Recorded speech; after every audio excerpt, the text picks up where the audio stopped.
this is Zoologist AK and I am here with another topic, that is in situ hybridization, and this is part 1 of my video in which I will talk about the introductory session, and in my upcoming video I will talk about fish and CISH, that is chromatogenic in situ hybridization, and fish, that is fluorescence in situ hybridization. So stay tuned with me. सो समझते हैं कि इन situ hybridization क्या है. In situ hybridization means in situ means inside cell or tissue. Hybridization means we hybridize the recognizing DNA or RNA sequence with a probe. probe क्या होता है? कोई भी ओलिगोन्यूक्लियोटाइड्स होता है जिसको हम इन सिटू हाइब्रिडाइजेशन में लेबल करते हैं एक रिपोर्टर के साथ, और वो लेबल हमारा रेडियो एक्टिव लेबल्ड भी हो सकता है और नॉन रेडियो एक्टिव लेबल्ड भी हो सकता है. अगर नॉन रेडियो एक्टिव लेबल्ड है तो हम फ्लोरेस्टिन यूज़ करेंगे या डिग ऑक्सीजेनिन, डेट इज़ DIG यूज़ करेंगे, जो बेसिकली हम यूज़ करते हैं डेवलपमेंटल बायोलॉजी में जब हम किसी पर्टिकुलर सीक्वेंस को आइडेंटिफाई करते हैं कि वो सीक्वेंस कौन सा mRNA सिंथेसाइज कर रहा है और वो कहाँ पे एक्सप्रेस हो रहा है. ये नॉन रेडियो एक्टिव लेबल्स होते हैं, इसलिए हम इनको क्या करते हैं, डायरेक्टली यूज़ करते हैं या फिर हम इनको स्टोर करते हैं -20 डिग्री सेल्सियस पे, फिर हम इनको यूज़ करते हैं.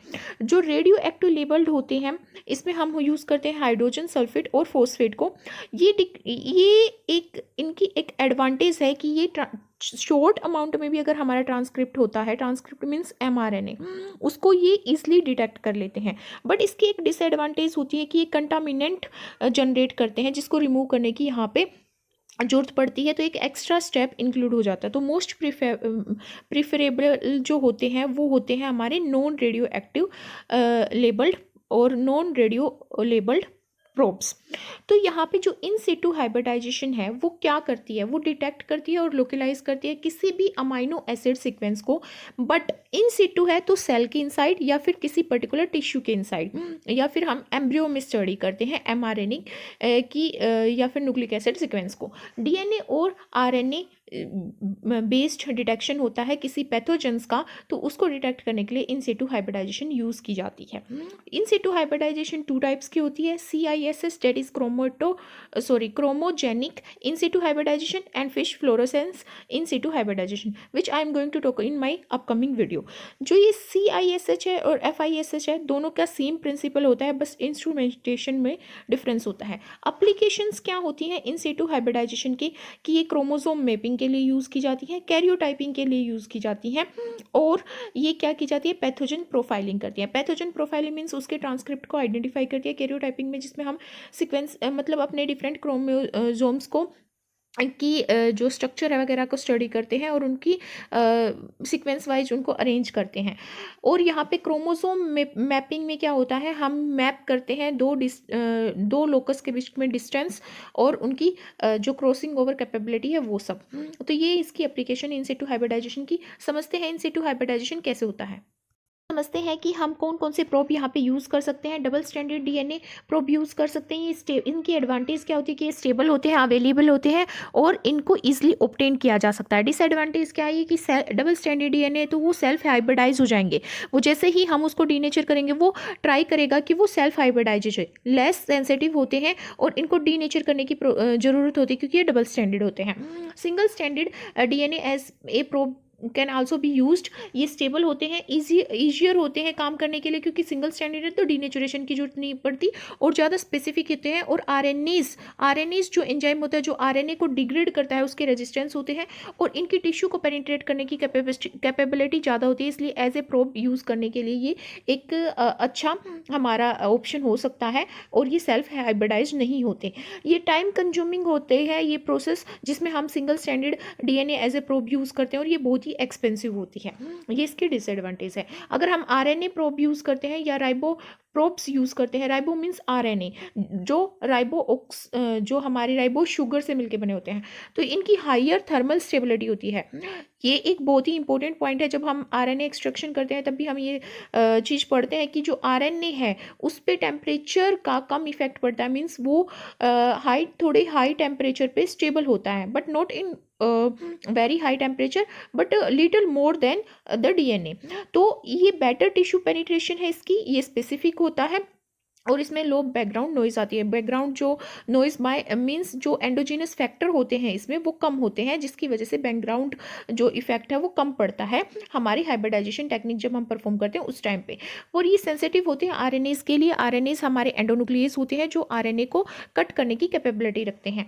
सिंथेटिक ओलिगोन्यूक्लियोटाइड जिसको हम सिंथेसाइज करते हैं, मान लो हमें पता है कि कोई भी हमारा डीएनए सीक्वेंस जो हम जिसको हम इन सिटू हाइब्रिडाइजेशन के थ्रू विजुअलाइज करना चाहते हैं, उस सीक्वेंस का हमें पता है, तो उस टाइम पे हम उसके लिए सिंथेसाइज करेंगे ओलिगोन्यूक्लियोटाइड। तो ये सिंथेटिक होते हैं जिस उन mRNA और डीएनए सीक्वेंसेस के लिए यूज़ किए जाते हैं जो हम ऑलरेडी नोवन होते हैं जो हमारे लिए। तो ये इकोनॉमिकल होते हैं, स्टेबल होते हैं, इजली मिल जाते हैं ये, और रेडीमेड भी होते हैं, मोर स्पेसिफिक होते हैं और आरएनए से रेजिस्टेंस होते हैं, आरएनए के थ्रू नहीं डिग्रेड किए जाते, और इनको टिश्यू में पेनिट्रेट करने की कैपेबिलिटी ज़्यादा होती है और रिप्रोड्यूसिबिलिटी भी ज़्यादा होती है। बट यहाँ पे जो इन्फॉर्मेशन है न्यूक्लियोटाइड सीक्वेंस की वो ऑलरेडी नोवन होती है, इसलिए डिसएडवांटेज होती है दिस प्रोब को यूज़ करने की। क्या चलो हम समझते हैं अब कि हमारा क्या प्रोटोकॉल होता है इन सिटू हाइब्रिडाइजेशन का। First of all we will prepare slide. तो स्लाइड प्रिपरेशन के लिए हम क्या करते हैं, क्लीन करते हैं स्लाइड को अल्कोहल ईथर के साथ, दोनों की यहाँ पे जो कंसंट्रेशन होती है वो हम 1:1 के रेशियो में लेते हैं। या फिर हम यहाँ पे जब हम स्लाइड को क्लीन कर देते हैं उसके बाद हम यहाँ यूज़ करते हैं पॉलीलाइसिन और ग्लूटाएल्डिहाइड एक्टिवेटेड जेलेटिन क्रोम एल्यूमिनियम। इसके साथ हम स्लाइड को इसलिए ट्रीट करते हैं ताकि हमारा जो हम टिश्यू लेंगे या जो मटेरियल लेंगे वो लॉस्ट ना हो जाए एक्सपेरिमेंट के टाइम पे, तो ये उसको बाइंड कर देता है, फिक्स कर देता है। फिर हम यहाँ पे फिक्सेटिव लेते हैं, फिक्सेशन करते हैं हम अपनी जो हमारा जो हमने सैंपल लिया है उसका। तो उस सैंपल को फिक्स करते हैं जब हम, तो उस टाइम पे हम यहाँ पे परमिएबलाइजेशन भी करते हैं। परमिएबलाइजेशन क्यों करते हैं, ताकि हमारे जो सेल के अंदर जो मटेरियल है जो हमें डीएनए और आरएनए को टारगेट करना है वो हमारा टारगेट हो सके, क्योंकि सेल की परमिएबलाइजेशन नहीं होगी तो हम टारगेट नहीं कर पाएंगे डीएनए और आरएनए को। तो यहाँ पे जो टारगेट है वो सेल को हम क्या करते हैं, जैसे अगर हम प्लांट सेल ले रहे हैं तो उसकी सेल वॉल को डिग्रेड करते हैं, तो प्रोटीनेज के का यूज़ करते हैं, और यहाँ पे उसको हम लेते हैं 1 माइक्रोग्राम पर ml की। और यहाँ पे हाइड्रोक्लोरिक एसिड का यूज़ कर सकते हैं हम टिश्यू परमिएबलाइजेशन के लिए, जो 0.1 मोलर कंसंट्रेशन का HCl यहाँ पे लेते हैं। डिटर्जेंट के साथ यहाँ पे ट्रीटमेंट किया जाता है। डिटर्जेंट होगा यहाँ पे ट्राइटोन X100 का यूज़ करेंगे जो एज ए बफर एक्ट करता है। और डिटर्जेंट होगा यहाँ पे सोडियम डोडिसाइल सल्फेट। जो सोडियम डोडिसाइल सल्फेट होता है ये उन टिश्यू के लिए यूज़ किया जाता है जो हमारे क्या होते हैं, वैक्स में प्रेजेंट होते हैं, और ये एक्सट्रैक्ट करता है उन टिश्यूज़ को by extracting the lipid membrane. फिर हम प्री ट्रीटमेंट करते हैं और बाय परऑक्सीडेज के साथ। परऑक्सीडेज में यहाँ पे हम ट्रीटमेंट करते हैं परऑक्सीडेज के साथ by treating with sample of 1% hydrogen पर ऑक्साइड मिथेनॉल फॉर 30 मिनट। फिर उसके बाद हम आरएनएज यूज़ करते हैं। हमें पता है आरएनएज एंडोन्यूक्लियस होते हैं जो आरएनए को कट कर देते हैं, ताकि हम यहाँ पे आरएनएज का यूज़ इसलिए करते हैं ताकि हम एंडोजीनियस जो भी आरएनए प्रेजेंट है वो हमारा क्या कर दे, रिमूव हो जाए। क्योंकि जो बैकग्राउंड नॉइज़ है, मतलब बैकग्राउंड में जो नॉइज़ क्रिएट करी जाती है डिफरेंट आरएनए के थ्रू या फिर डिफरेंट प्रोटीन्स के थ्रू, उसकी वजह से हमारा जो रिजल्ट है इन सिटू हाइब्रिडाइजेशन का वो इंटरप्रेट हो जाता है, रॉन्ग इंटरप्रेट हो जाता है, इसलिए हम यहाँ पे इनको रिमूव करते हैं। फिर क्या आता है, हमारा जो फिक्सेशन की बात हो रही है, तो फिक्सेशन कैसे होता है। फिक्सेशन करने के लिए अगर हम मेटाफेज क्रोमोजोम का यूज़ करें, हमें पता है कि मेटाफेज स्टेज में हम माइक्रोस्कोप से ईजिली देख पाते हैं हमारे क्रोमोजोम्स को, क्योंकि वो यहाँ पे हमारे क्या हो जाते हैं, ठीक हो जाते हैं और वो मेटाफेज प्लेट पे लाई कर जाते हैं। तो यहाँ पे हम फिक्सेशन अगर मेटाफेज क्रोमोसोम का कर रहे हैं तो मिथेनोल एसिटिक एसिड फिक्सेशन के लिए यूज़ करेंगे। अगर पैराफिन वैक्स में इम्बेडेड हमारा टिश्यू है तो हम उसमें फॉर्मेलाइन फिक्सेशन का यूज़ करेंगे। अगर हमने क्रायो प्रिजर्वेशन में रखा है अपना, बहुत ही लो टेम्परेचर लिक्विड नाइट्रोजन में अगर हमने अपने सैंपल को रखा है, तो उस टाइम पे हम फिक्सेशन 4% फॉर्मल्डिहाइड के साथ करते हैं 30 मिनट में।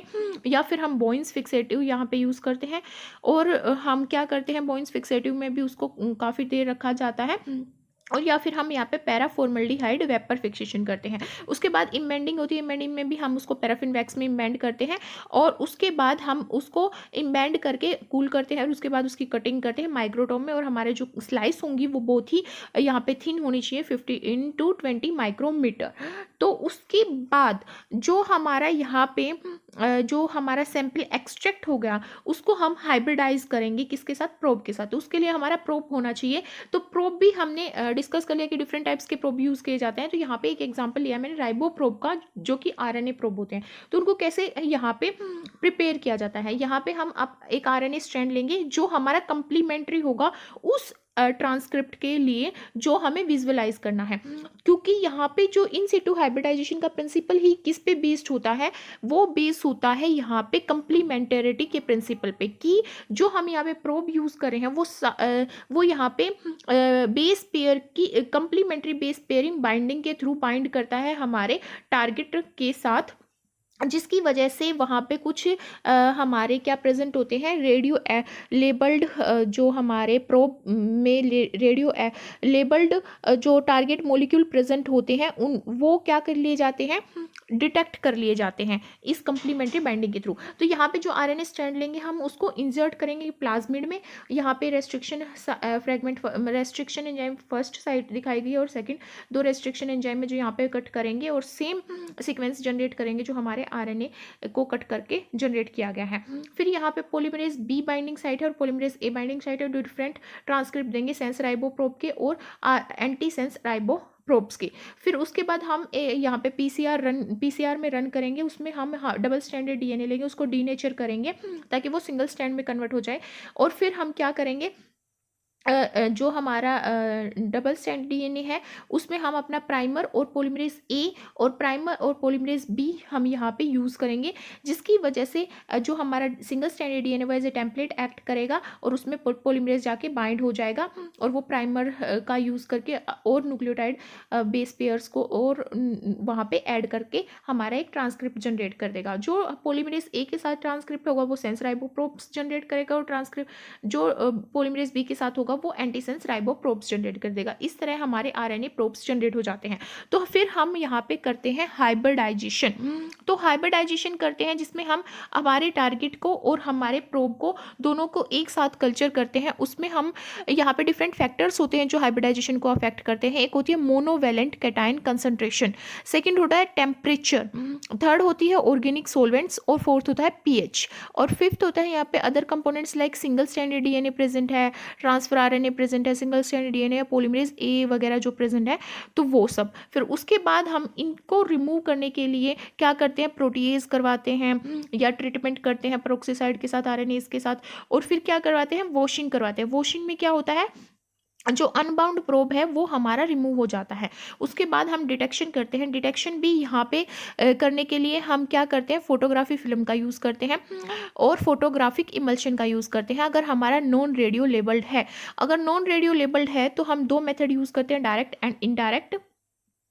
तो हम दो मेथड यूज़ करते हैं यहाँ पे, डायरेक्ट और इनडायरेक्ट मेथड यूज़ करते हैं। डायरेक्ट किसके लिए किया जाता है, डायरेक्ट किया जाता है, डायरेक्ट में क्या होता है, जो हमारा डिटेक्टेबल रिपोर्टर होता है जो प्रोब से बाउंड होता है वो डायरेक्टली बाउंड होता है, तो उसको हम डायरेक्टली ऑब्जर्व कर सकते हैं। जैसे ही हमारा जो प्रोब है वो कंप्लीमेंट्री सीक्वेंसिंग के थ्रू हमारे टारगेट ट्रांसक्रिप्ट के साथ बाइंड होगा, तो हम उससे बाउंड जो हमारा रिपोर्टर है, जो हमारा फ्लोरिसेंट रिपोर्टर होगा, उसको हम डिटेक्ट कर लेंगे माइक्रोस्कोप में। और इनडायरेक्ट में क्या होता है, इनडायरेक्ट में डायरेक्ट बाइंडिंग नहीं होती उस रिपोर्टर की प्रोब से। क्या होता है, यहाँ पे एंटीबॉडीज़ का यूज़ किया जाता है रिपोर्टर को डिटेक्ट करने के लिए। तो यहाँ पे रिपोर्टर मॉलिक्यूल है वो इंट्रोड्यूस करवाए जाते हैं एंजाइमेटिकली और केमिकली। यहाँ पे हम इनडायरेक्ट में कौन कौन से रिपोर्टर यूज़ करते हैं, बायोटीन का यूज़ करते हैं हम, और DIG का यूज़ करते हैं, FITZ का यूज़ करते हैं, और ये स्पेसिफाइक एंटीबॉडी इनके रिलेटेड जो एंटीबॉडीज़ होंगी जो इनसे स्पेसिफाइड होंगी उनको यहाँ पे प्रेफरेबली हम यूज़ करते हैं। So it was the introductory session of in situ hybridization. In my upcoming video I will talk about the two different types of hybridization, that is CISH and FISH. So stay tuned with me, and if you like my video then please do share, like, subscribe and comment. Thank you so much for watching my videos.